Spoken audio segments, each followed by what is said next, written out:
qual é o plano verdadeiro de Mark Spector. Ele tá no hospital psiquiátrico, ele tá num plano pós-morte. O plano real dele é aquele em que ele foi baleado por Arthur Harrow. Steven Grant morreu de verdade, gente? O que será do Cavaleiro da Lua agora, hein? Fica aí e logo depois da vinheta a gente fala disso tudo.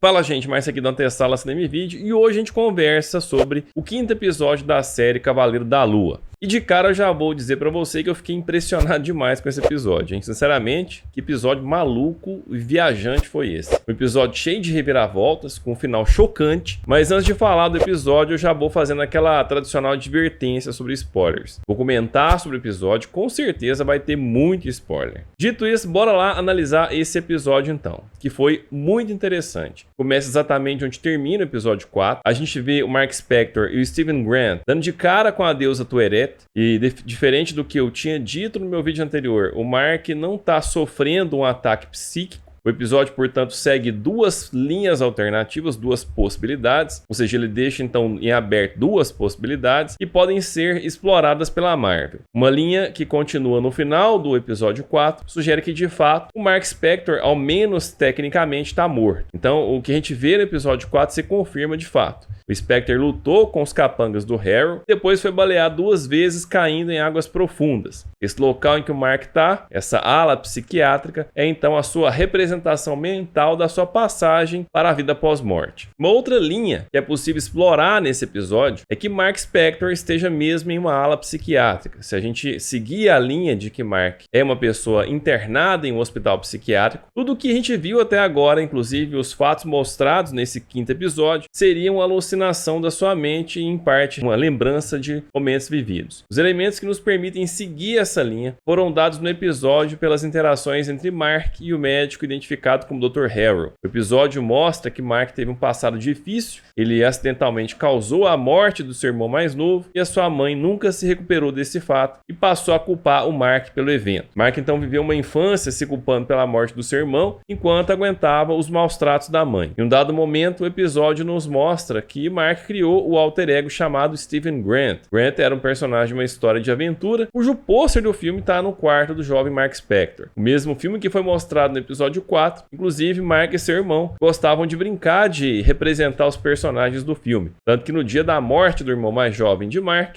o Mark representava o Dr. Grant. De certa forma, o Mark recriou o Dr. Grant, exatamente como o do filme, porém com um alter ego seu para aguentar o passado sofrido que teve após a morte do irmão mais jovem. E esse segredo da morte do irmão de Mark é algo que é explorado pelo médico Dr. Harrow logo no início do episódio. A gente vê o Dr. Harrow dizendo: seu cérebro é um pêndulo, oscilando entre uma realidade muito difícil de que você é meu paciente, aqui no centro médico, Putnam, em Chicago, Illinois, e uma fantasia reconfortante que criou por conta própria, que você é algum tipo de, não sei, super-herói, certo? Você está fazendo tudo o que é possível para não olhar para dentro. Esse diálogo permite a gente seguir a linha de que, de fato, o Mark é um interno desse hospital. Tanto que percebam que o Dr. Harrow diz que Mark está fazendo o possível para não olhar para dentro. Então, quando a gente vê a parte do episódio que Mark está interagindo com Steven, desse ponto de vista do hospital, admitindo esse ponto como a realidade verdadeira, o que a gente tem é Mark, de fato, olhando para dentro. Ou seja, a terapia do Dr. Harrow está surtindo efeito. Nessa linha, toda a interação entre Mark, Steven e o hipopótamo seria Mark olhando para dentro, seja para enfrentar os seus traumas de infância, seja para continuar vivendo as suas fantasias mentais. E se essa linha foi escolhida pela Marvel, a morte de Steven Grant no episódio teria algum significado. Vou tentar te dar uma explicação para isso mais no final desse vídeo. Uma outra possível prova dessa possibilidade deixada pela Marvel vem quando o Dr. Harrow conversa com o Mark sobre como ambos chegaram ali. E o Dr. Harrow diz que Mark teria dito que estava em um lugar parecido com o escritório em questão, que ficava no Egito e que ele falava com o hipopótamo. E na sequência o Dr. Harrow questiona se Mark acha que isso faz sentido ou se é um total absurdo. E a gente vê o Mark se questionando, meio que admitindo que isso é um absurdo. O que leva o Dr. Harrow a reconhecer um início de evolução no quadro de Mark, já que ele admite a possibilidade daquilo que ele está dizendo ser uma loucura. E na sequência a gente vê uma explicação interessante interessante do Dr. Harrow sobre o funcionamento da mente. Ele diz: a mente em dificuldades muitas vezes constrói lugares para buscar refúgio para diferentes aspectos do eu das nossas memórias mais traumáticas. Algumas pessoas veem um castelo, outra pessoa verá um labirinto ou uma biblioteca. Ou seja, então nessa linha, a representação mental do Mark, onde ele interage com Steven Grant e com o hipopótamo, ora em uma ala hospitalar, ora em um barco deslizando pela areia no Egito, seria tudo fruto da sua mente, uma criação para que ele pudesse lidar com as suas memórias e com os diversos aspectos do seu eu ferido, o lugar em que ele pudesse, de certa maneira, integrar esses aspectos do seu eu. E é mais ou menos isso que a gente vai ver acontecendo ao longo do episódio. Mas ele tem mais falas do Dr. Harrow que sustentam a possibilidade dessa ser a linha real do Mark. Dr. Harrow diz: o que acho extremamente interessante é esse novo personagem animal. O hipopótamo pode derrubar as paredes entre você e Steven e poderemos finalmente entender. E quando Mark questiona sobre o que deve ser entendido, Dr. Harrow diz: bom, antes de ficar chateado, estava falando comigo sobre um menino. Você se lembra do menino? Acha que poderia me contar sobre esse garotinho? E nesse momento a gente vê o Mark ficando alterado, pegando o instrumento para possivelmente agredir o Dr. Harrow, que inclusive aciona um botão chamando a ajuda dos enfermeiros Bob e Billy, que sedam Mark. E o grito de Mark sendo sedado é alinhado com a cena em que Mark e Steven estão gritando diante do hipopótamo falante. E é aqui que o episódio abre a segunda possibilidade. A possibilidade de que Mark realmente levou os 2 tiros dados por Harrow e está numa representação mental pós-morte. E nesse sentido, a oscilação entre o tratamento recebido pelo Dr. Harrow e essa etapa em que ele fala com seu alter ego seriam partes da sua recriação pós-morte. E as falas do hipopótamo vão dar para a gente elementos para confirmar ao menos minimamente essa possibilidade. A deusa confirma que Mark está morto e dá as boas-vindas a ele ao submundo egípcio de Duat. Quando Mark questiona se isso é a vida após a morte, ela deixa claro que essa é a vida dele após a morte. E diz que há muitos planos interseccionais diferentes. Quando a deusa mostra surpresa em não ter visto um pós-morte numa ala psiquiátrica antes, Steven questiona o motivo de ter imaginado o pós-morte numa ala psiquiátrica. E nessa hora, o Mark responde que imaginaram assim porque são loucos. Então olha só que interessante, gente. Aqui a gente tem uma ligação entre as duas possibilidades. O Mark imaginou o pós-morte como uma ala psiquiátrica porque ele é louco. E isso significa que ele pode mesmo ter morrido. Mas ainda assim, a possível morte dele não afasta a sua possível loucura. Se a gente considerar como real o plano do hospital, a gente tem o Mark louco. E também se eu considerar como real o plano do pós-morte, ele continua sendo louco. E se você enveredar pela discussão sobre o que é real, aí ferra tudo porque a gente vai ficar no beco sem saída, né? Vai entrar naquelas teorias de que a mente define o que é real, questão física, material, enfim. E se você está gostando desse vídeo, já senta o dedo aí no like. Eu não sei se você já reparou, mas agora a Antessala Cinema Vídeo tem acesso ao apoio chamado Valeu Demais do YouTube. Então se você quiser dar um apoio para o canal, é só clicar aí, doar qualquer valor e deixar uma mensagem que eu vou responder para você assim que possível. Mas voltando aqui, percebam como o episódio brinca com as duas possibilidades. A possibilidade de Mark estar de fato internado ou de fato morto. A gente vai ver que o Mark dizendo o Dr. Harrow está certo. Ou seja, a essa altura o Mark está assumindo que ele está mesmo no hospital se tratando. Ele está acreditando que o plano do médico Dr. Harrow é o plano real. Tanto que na sequência ele diz: este é um princípio organizador. E esse princípio é um conceito dado pelo próprio Dr. Harrow a ele para explicar como é que ele imagina as coisas para lidar com as memórias doloridas do seu passado. E aqui ele está mesmo comprando a ideia de que o hospital é real. Porém, quando ele abre uma das portas acreditando que vai encontrar outros pacientes do hospital, ele sai na proa do barco que desliza pela areia do Egito. E nessa hora o episódio abre espaço para que o plano pós-morte seja o plano real, enquanto aquele plano do Mark sendo tratado pelo Dr. Harrow poderia ser então o plano imaginário. Porém, gente, para ter acesso ao paraíso do pós-morte egípcio, conhecido como Campos de Junco, eles devem ter o coração equilibrado na vida. A deusa Tueret, portanto, retira os corações de Mark e Steven e os coloca na balança. Eles devem equilibrar a balança contra a pena da verdade até o final da jornada do navio para que tenha acesso ao paraíso egípcio. Caso não consigam, eles serão arrastados pelos mortos ao Duat, onde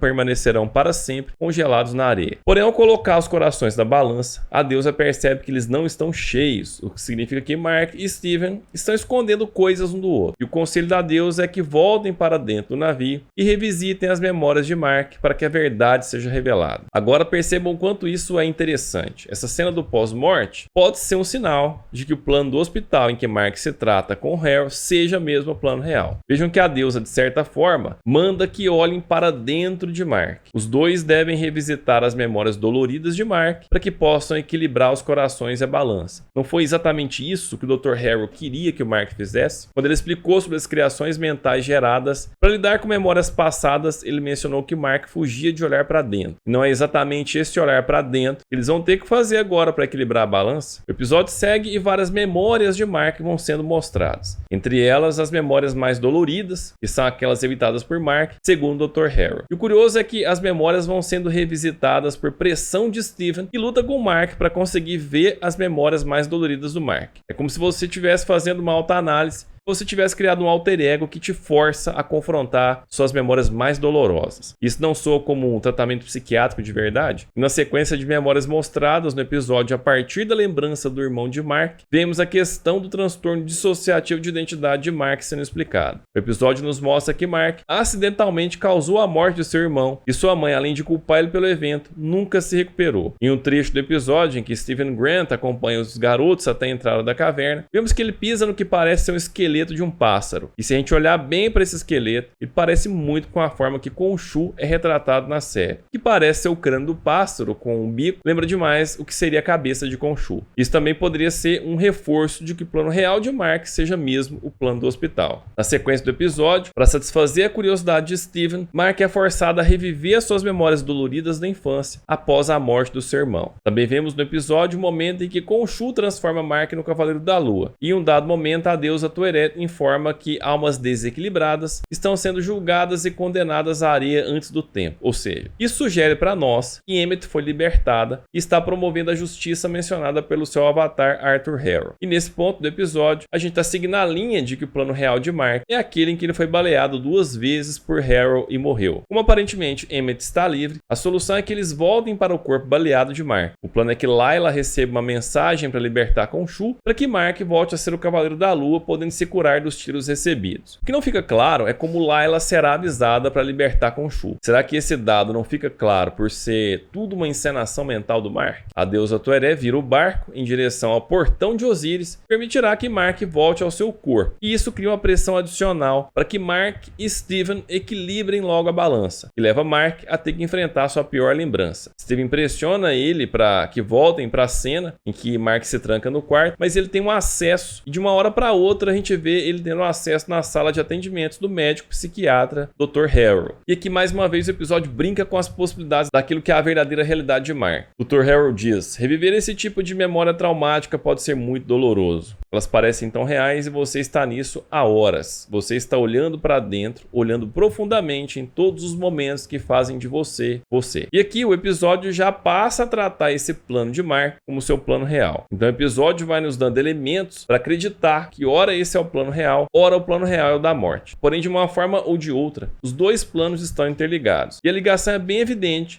quando a gente parte desse plano do hospital para o plano do pós-morte. Ou seja, eu quero dizer aqui é que fica muito sugestivo de que o plano do hospital seja o verdadeiro plano real de Mark. Dr. Harrow ainda diz: você acha que criou Steven para se esconder de todas as coisas horríveis que sente que fez em sua vida, ou acha que Steven criou Mark para punir o mundo pelo que sua mãe fez com você? Consegue se lembrar? Só há uma maneira de saber. Você vai ter que se abrir com Steven. Não pode haver progresso sem compreensão. Você pode fazer isso? Pode se abrir com Steven? E dito isso, voltamos para a cena em que o pequeno Mark se tranca no quarto. Mas antes de eu comentar essa cena, eu quero dizer uma coisa. Veja bem, como tanto o Dr. Harrow como a deusa Tourette estão forçando Mark no mesmo caminho. Ambos querem que ele se reconcilie com ele mesmo. Querem que ele reconcilie as duas partes de si. E como os dois estão levando Mark no mesmo caminho, começa a desconfiar seriamente que o plano do hospital psiquiátrico em que Mark se trata seja mesmo o plano real dele. E a cena do quarto parece significar isso. Quando Mark cede espaço para Steven assumir seu corpo enquanto organiza suas canetas sob os sons de sua mãe esmurrando a porta, Steven olha para a parede do quarto e vê um pôster de um filme. No pôster a gente vê os seguintes dizeres: quando o perigo aparece, Steven Grant não enfraquece. Ou seja, Steven Grant é um personagem que Mark entende, de certa forma, como um personagem forte. Afinal, diante do perigo, ele não enfraquece. E nessa hora, Steven Grant se dá conta de que ele é uma invenção da mente de Mark. Steven fica em choque com a notícia da morte de sua mãe e assume o corpo vindo a interagir com o médico Dr. Harrow. E nesse momento ele acaba se dando conta de que sua mãe morreu mesmo. Só então ele consegue acessar a memória em que Mark está diante de um carro vermelho parado na rua. Aquele foi o dia do velório da sua mãe. Steven vê todo o sofrimento de Mark e consegue entender de certa forma que Mark é a personalidade que lida com a dor, enquanto Steven é a personalidade que tem a memória ilusória de sua mãe e ele ainda pensava estar vivo. Na visão de Steven, sua mãe é alguém que se preocupa com ele. Mark aparece e conta a Steven que foi a partir desse momento da dor da perda da sua mãe que as vidas dos dois começaram a ficar mais misturadas. Steven conforta Mark pela perda do irmão, ressaltando que não foi culpa dele e os dois se reconciliam. Mas ainda assim a balança não se equilibra e os mortos começam a atacar Mark.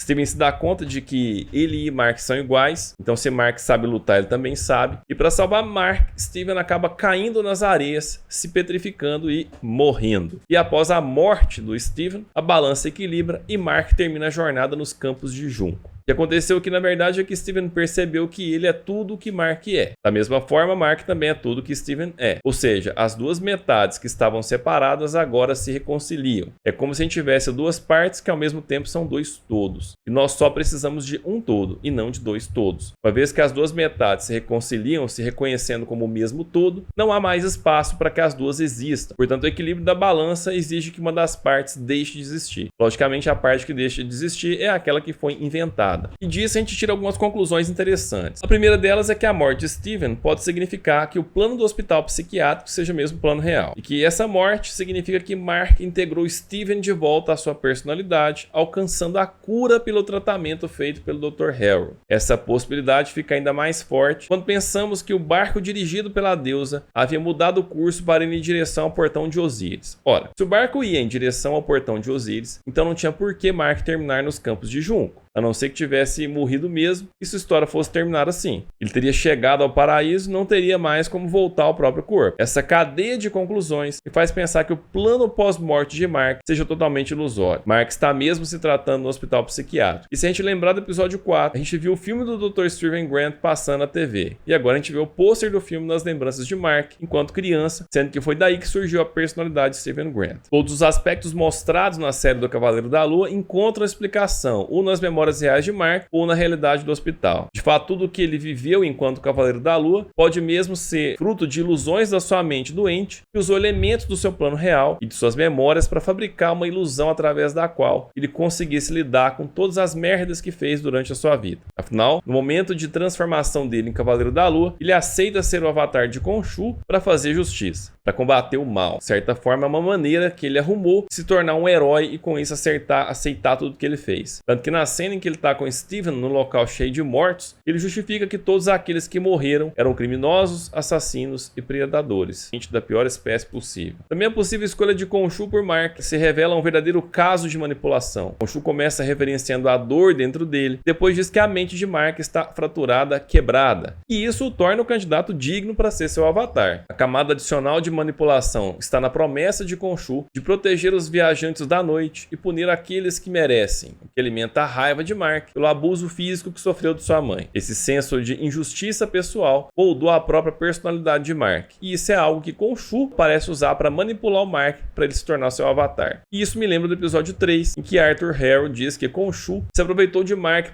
por ele sofrer distúrbios mentais. Essa cena nos confirma que isso é verdade. E agora que Khonshu está preso, Mark está sem poderes, ou seja, ele já se curou deste aspecto da sua ilusão mental. Nesse episódio 5, ele é levado a olhar ainda mais para dentro, se curando de outras questões, integrando a personalidade inventada de Steven Grant. Como foi dito que essa série abordaria a questão de saúde mental, juntando isso a tudo o que foi dito aqui hoje, eu fico tendendo a acreditar que o plano real de Mark é o plano do hospital psiquiátrico. Bom, gente, eu vou ficando por aqui, espero que você tenha gostado desse vídeo. Se gostou, curte, se inscreve no canal e ativa as notificações para ser avisado sempre que eu postar um conteúdo novo. Aproveita também para me dizer nos comentários o que você achou dessa análise, e se você quiser ver algum filme ou série comentado por mim, é só pedir nos comentários aí que eu trago. Você pode também pesquisar lá no YouTube pelo nome do canal, seguido do nome da série do filme, e se não tiver, é só pedir nos comentários que eu trago. E se você ficou até aqui, muito obrigado pela sua audiência até agora, um grande abraço, até o próximo vídeo.